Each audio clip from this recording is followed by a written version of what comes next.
Praise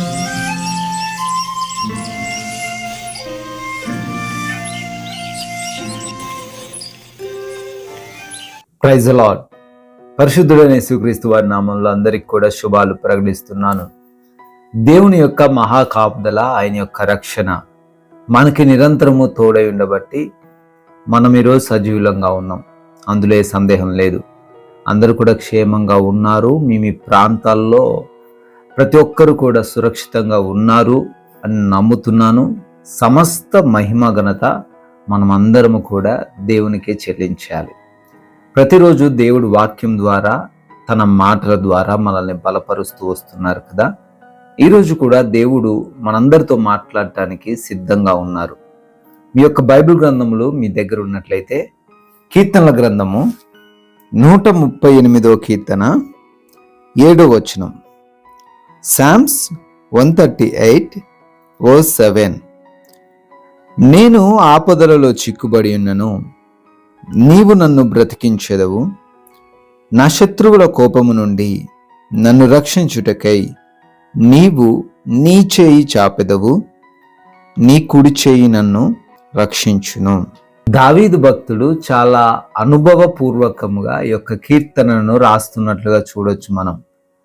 ప్రతిసారి దావీదికి వచ్చిన సమస్యల నుంచి, శ్రమల నుంచి, తన జీవితంలో ఎదురైనటువంటి కొన్ని రకాల ఇబ్బందుల నుంచి ఎవరండి ఆయన్ని రక్షించింది, ఎవరండి అతన్ని కాపాడింది అంటే కేవలము కూడా తాను నమ్ముకున్న దేవుడు మాత్రమే. ఈ రోజున బహుశా నువ్వు కూడా ఆపదల్లో చిక్కుబడ్డావేమో, అనుకోని పరిస్థితుల్లో ఇరుక్కొని పోయావేమో. నీ స్నేహితులో, నీ బంధువులో నిన్ను మోసం చేసి, లేదా నువ్వు నమ్మిన వారు నిన్ను నట్టేట ముంచేసి భయంకరమైన శోధనలో నిన్ను వదిలేశారేమో.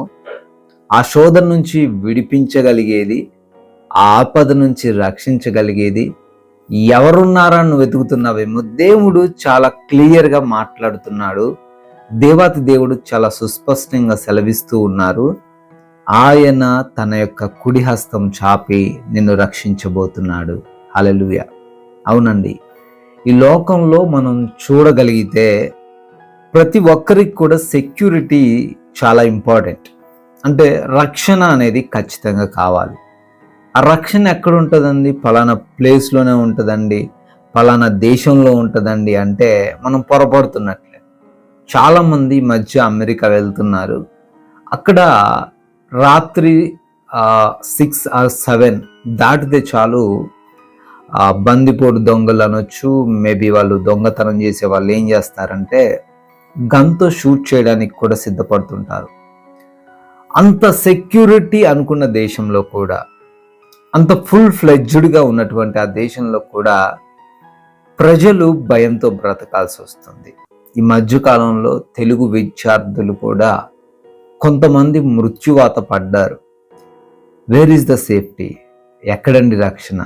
ఎక్కడండి ఆపద రాదు? నేను ఆపద రాని ప్లేస్ చెప్పండి, నేను వెళ్తాను అంటే ఇన్ దిస్ వరల్డ్, ఈ ప్రపంచంలో ఆపద రాని ప్లేస్ అంటూ ఏదీ లేదు. ఎక్కడ ఆపద ఉన్నా అక్కడ మన దేవుడు ఉంటే దేవుడు ఖచ్చితంగా మనల్ని రక్షించగలడు. దావీదు భక్తుడు కీర్తిస్తున్నాడు, ఆపదల్లో ఏమయ్యాడట? ఆయన చిక్కుబడ్డాడు. అంతే కదా, ఆపదల్లో కావాలని ఎవరు కూడా వెళ్ళిపోతారా?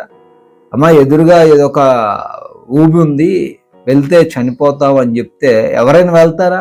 వెళ్ళరు. ఆపదల్లోకి కావాలని ఎవరు వెళ్ళరు.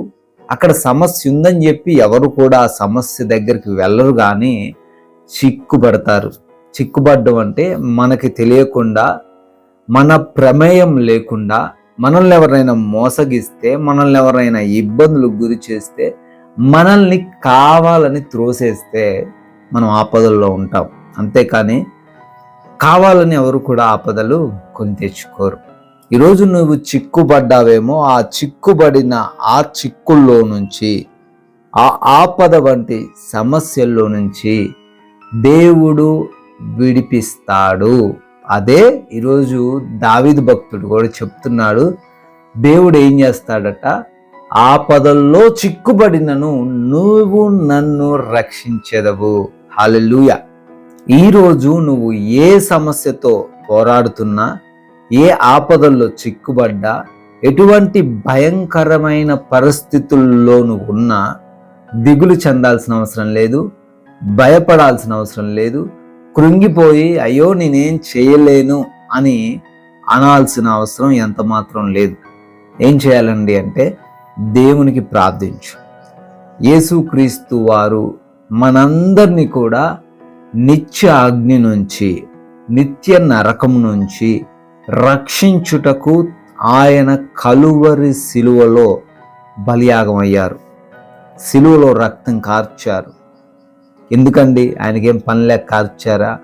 ఆయనకేమి టైం పాస్ అవ్వక ఈ లోకానికి వచ్చారంటే ద మెయిన్ రీజన్, ముఖ్యమైన రీజన్ ఏంటంటే నశించిపోతున్న వారిని వెదకి రక్షించుటకు మనుష్య కుమారుడు వచ్చాడు.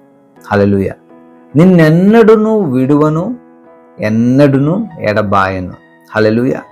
ఈ మాట ఈ లోకంలో ఎవరు చెప్పలేకపోవచ్చు. బహుశా ఒకవేళ చెప్పిన మాట వరుసకో లేదా మొహమాటానికో చెప్తారేమో కానీ వాళ్ళు ఆ మాట చెప్పినా నిలవబడలేరు. ఎందుకంటే ఏదో ఒక సమయంలో ఈ లోకంలో ప్రేమించిన వ్యక్తులందరూ కూడా మనకు ఆపద వచ్చినప్పుడు, మనం ఇబ్బందుల్లో ఉన్నప్పుడు, మనం నిస్సహాయాలుగా ఉన్నప్పుడు వదిలేసిపోవచ్చేమో కానీ మనం నమ్ముకున్న యేసు ప్రభువారు మనల్ని ఎన్నడూ కూడా వదిలేసి వెళ్ళడు. ఆయన నీతో ఉన్నాడు. ఈరోజు నీ ఎదుట ఉన్న ఏ ఆపదను చూసి నువ్వు భయపడుతున్నావో, do not fear of anything. భయం లేకుండా ముందుకు సాగు. దేవుడు నిన్ను రక్షించబోతున్నాడు. అది అనారోగ్యమే కావచ్చు, ఆర్థిక పరిస్థితులే కావచ్చు, కుటుంబ ఇబ్బందులే కావచ్చు, ఏ చిక్కుల్లో నువ్వు ఉన్న దేవుడు నిన్ను రక్షించబోతున్నాడు. ఈ మాటలు దేవుడు దీవించునుగాక. మీకోసం ప్రార్థించుటకు సిద్ధంగా ఉన్నాను. అందరూ కూడా ప్రార్థనలో ఏకీభవించండి. అత్యున్నతుడా, సర్వోన్నతుడా, కృపామయుడా, స్తోత్రాలు. అవునయ్యా, ఆపదలో చిక్కుబడిన మా అందరిని రక్షించగలిగిన దేవుడు ఆ రోజున దావీదును రక్షించిన విధంగానే మమ్ములను కూడా మాకున్నటువంటి ఆపదల నుంచి రక్షిస్తాను అని వాగ్దానం చేశారు. ఈ వాగ్దానాన్ని ప్రతి ఒక్కరి జీవితంలో నెరవేర్చండి. బిడ్డలను ఆదరించండి. ఈ రోజున వారు చేస్తున్న పనులలో మీరు తోడై ఉండండి అయ్యా. మంచి ఆరోగ్యం వారికి దయచేయండి. శక్తిని వారికి అనుగ్రహించండి. బలముతో, జ్ఞానంతో వారిని నింపండి. అప్పుల సమస్యల నుంచి కూడా వారికి విడుదల దయచేయండి. కుటుంబంలో సమాధానమును, నెమ్మదిని అనుగ్రహించండి తండ్రి.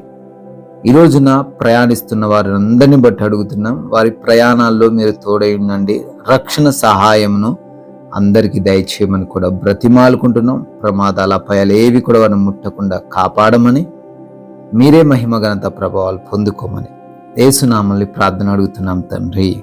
Amen. May God bless you all. దేవుడు మిమ్మల్ని దీవించును గాక.